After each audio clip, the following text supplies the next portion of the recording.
Hi, this is Nicole and I'm going to show you how to make a key lime pie martini. First, you're going to want to start off by chilling your martini glass.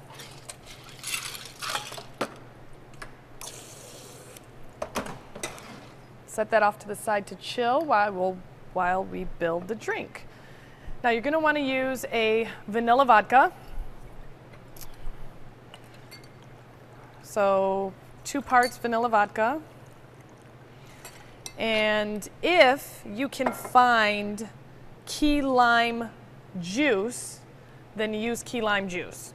Something special you usually have to buy. If not, you can use roses sweetened lime juice, but this is always a better option if you've got it. So we're gonna go about 3/4 because it is a little bit stronger. The roses, you might go a little bit heavier.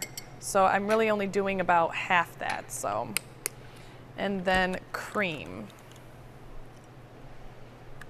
You're gonna wanna shake that up really well.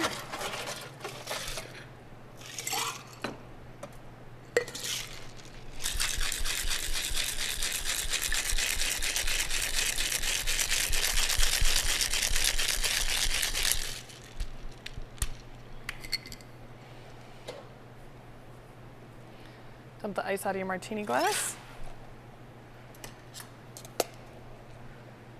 And there you have a key lime pie martini.